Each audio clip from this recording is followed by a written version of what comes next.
Lord Almighty from protecting you. Just as a bird hovers over its nest to protect its young, so the Lord Almighty will protect and defend you. Amen. Apaza ka Chineke mugo, apaza ka Chineke mugo, apaza ka Chineke mugo, apaza ka Chineke mugo.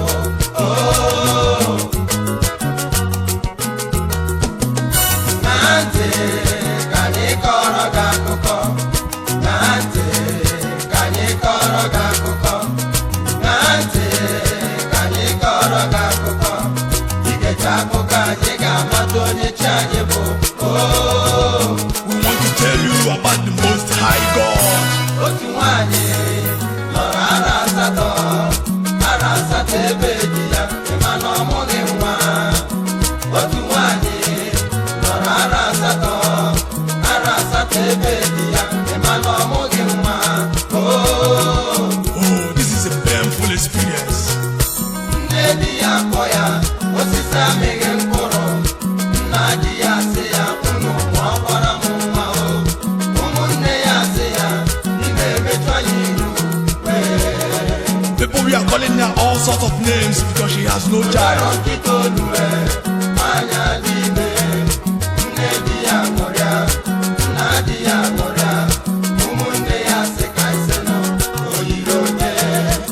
Our God is great. You can never understand him.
After all these years of badness, oh God, God, where are you?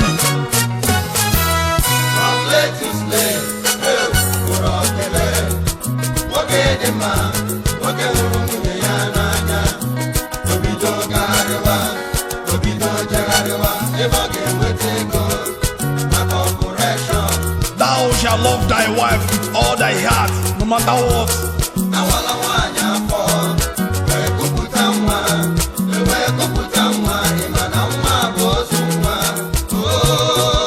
You can't believe this. No, you can't believe this.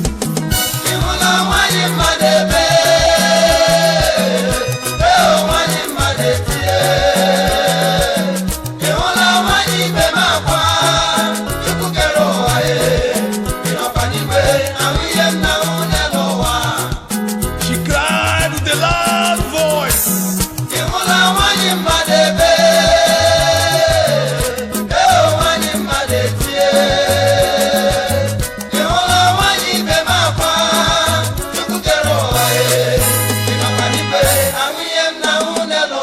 Truly, God is great, and there is a way He does His own things.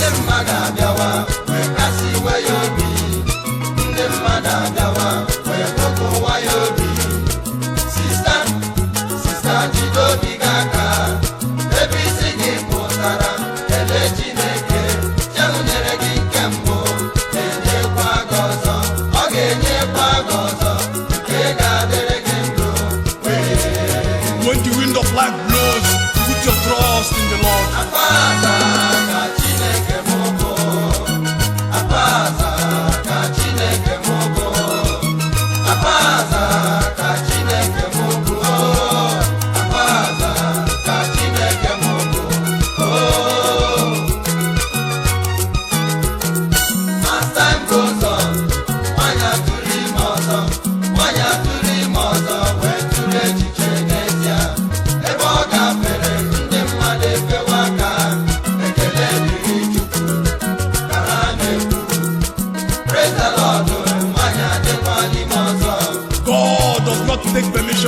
when He wants to bless you.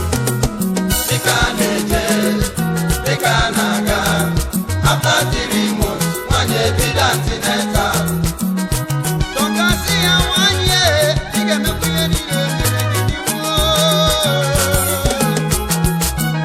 you gotta go for characha. You gotta go pineapple. You gotta go biscuit. You gotta go kupangara.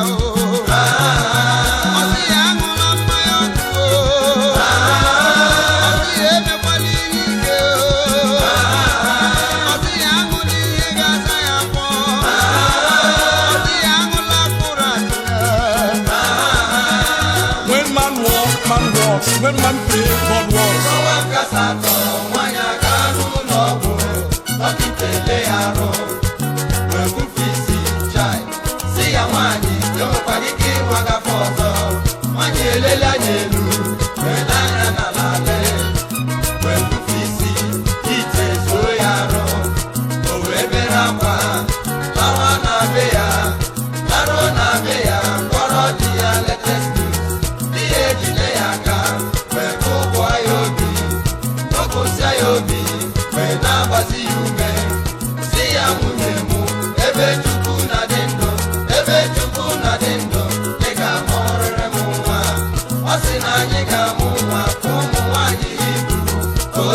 The just shall live by faith.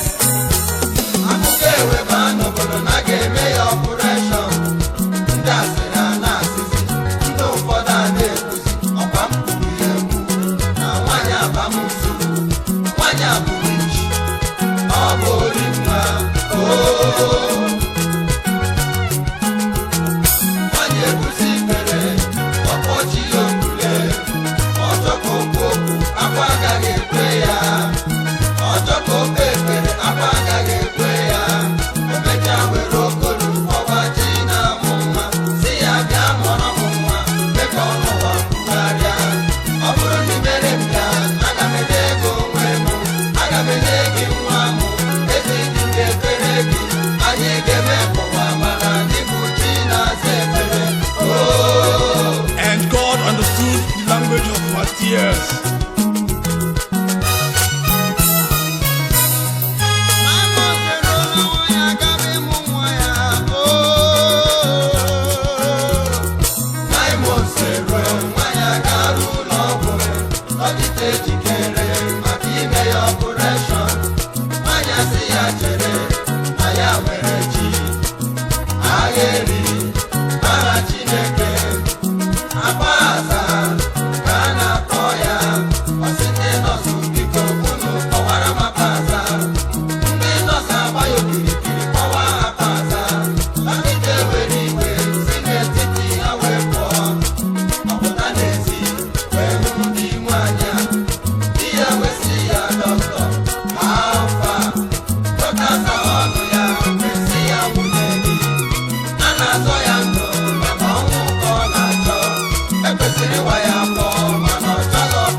Mo banu keiri abike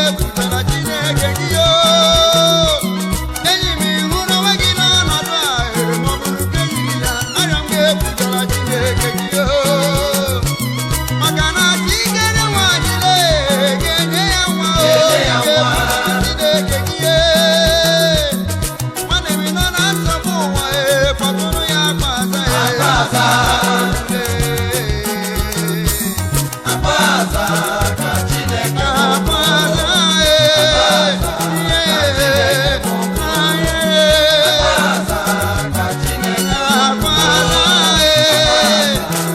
Chineke